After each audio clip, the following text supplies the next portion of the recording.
Atos capítulo 21. Então ele respondeu: Que fazeis chorando e quebrantando meu coração? Pois estou pronto não só para ser preso, mas até para morrer em Jerusalém pelo nome do Senhor Jesus. Versículo 13. A terceira viagem missionária de Paulo foi cheia de expectativa e de forte comoção entre os irmãos. Sabendo que Paulo estava seguindo para Jerusalém, temeram por sua vida, de forma que, por mais de uma vez, alguns irmãos foram usados pelo Espírito Santo para alertar a Paulo acerca do perigo que o aguardava naquela cidade. Decidido, porém, a prosseguir viagem, tomado de um ânimo e uma confiança sobrenaturais, Paulo procurou confortar os irmãos com a coragem de quem estava disposto a dar a vida, se preciso fosse, pelo nome do Senhor Jesus.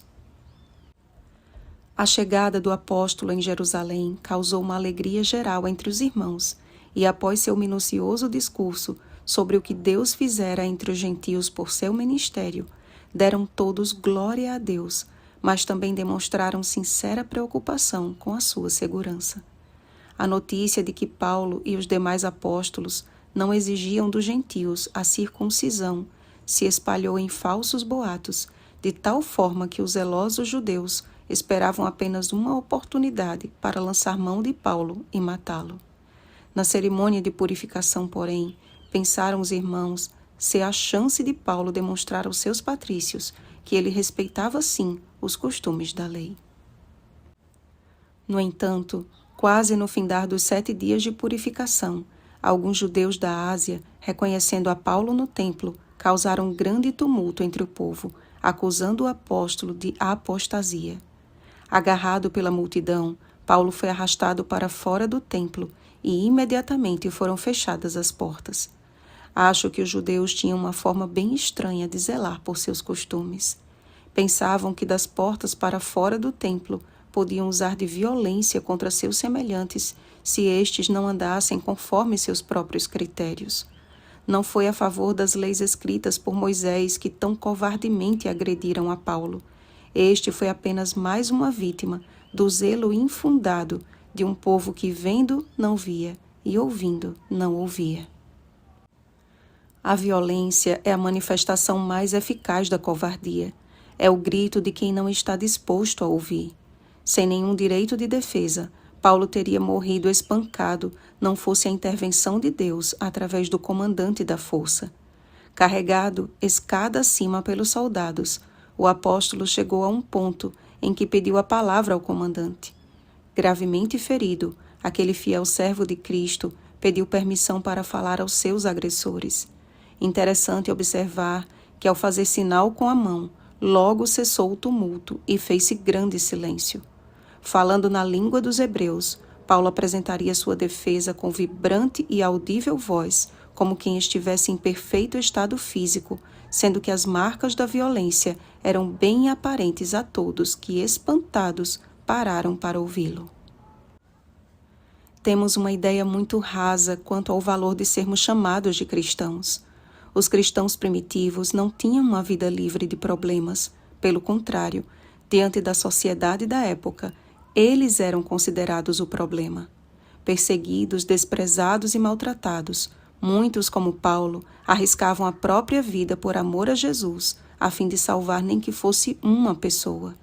Cheios do Espírito Santo, suas palavras e atitudes incomodavam os intolerantes, que, movidos de inveja, só possuíam a linguagem da violência. Este cenário tem se repetido ao longo da história e está prestes a alcançar o seu clímax, cumprindo-se a profecia dada por Cristo. Então sereis atribulados e vos matarão. Sereis odiados de todas as nações por causa do meu nome. Mateus capítulo 24, versículo 9.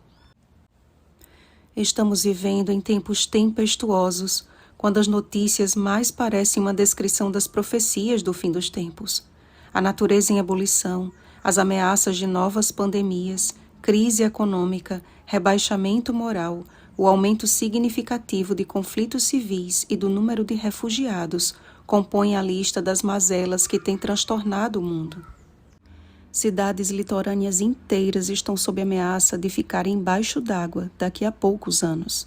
Enquanto isso, nos bastidores de Satanás, há um rápido avanço para que tudo isso aconteça nesta geração distraída e alheia aos últimos apelos do Espírito Santo, quando o ativismo tem tomado o lugar do evangelismo. Eu não sei, meus irmãos, que parte das profecias escatológicas não são suficientemente claras para percebermos que estamos às portas do segundo advento de Cristo. Para os sábios do Oriente bastou um sinal, e diante de tantos sinais que nos foram dados, como podemos duvidar de que Jesus em breve voltará? O apóstolo Paulo e Filipe, o evangelista, viveram como se Jesus fosse voltar em seus dias. Eles entenderam que não era uma questão de quanto tempo faltava para Jesus voltar, mas quanto tempo suas vidas durariam a fim de serem servos fiéis e diligentes na obra da pregação do Evangelho. Sim, Jesus está muito perto de voltar. Quanto tempo? Não sabemos. Mas de uma coisa sabemos: ele vem buscar um povo preparado. Alguns, como Paulo, terão de enfrentar a prisão ou até mesmo a morte. Outros acharão refúgio nos lugares remotos da terra, e ainda outros serão poupados, cada um com sua mulher e filhos, com o propósito de fazer parte do grupo de salvos que estarão vivos no grande dia do Senhor. Percebam o princípio ativo no caráter dos discípulos de Paulo, o amor. Como fiel servo de Cristo, ele não maquiava a mensagem a fim de agradar a todos, mas com sincero desejo pela salvação de todos, sua pregação tinha sempre um viés de urgência, como o apelo de um pai a seus filhos que ama. Nesse sentido, suas palavras soavam como uma bênção aos sinceros e humildes de espírito, mas como blasfêmias e insultos aos ouvidos dos rebeldes e negligentes. Quando as fogueiras forem reacendidas e os tribunais de inquisição novamente mostrarem sua força, será revelado ao mundo quem são os verdadeiros adoradores. Esta terra será como campo de Dura, e os fiéis como os 3 jovens hebreus, Daniel capítulo 3, que diante de uma multidão que se curvará em adoração à besta e à sua imagem, Apocalipse capítulo 14, versículo 9, permanecerão em pé, mesmo em face da morte.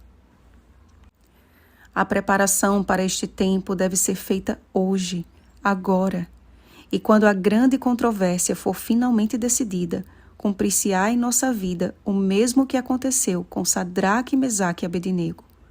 Quando passares pelo fogo, não te queimarás, nem a chama arderá em ti. Isaías capítulo 43, versículo 2. Porque o Senhor da glória estará conosco. Oremos, amados. Pai Santo, nós te louvamos pelas fiéis promessas da tua palavra. Como os 3 jovens hebreus, queremos permanecer em pé quando o mundo se curvar diante do último grande engano. Enche-nos tanto de Jesus, até que não reste mais nada de nós. E essa é uma obra que não conseguimos realizar. Só mediante o teu Espírito, nossa vida pode ser transformada à semelhança de Cristo. Batiza-nos com o Espírito Santo, Senhor, e nos ensina a andar contigo todos os dias. Em nome de Jesus. Amém. Vigiemos e oremos. Uma feliz semana remanescente e fiel. Oremos pelo batismo do Espírito Santo. Oremos uns pelos outros. Rosana Garcia Barros.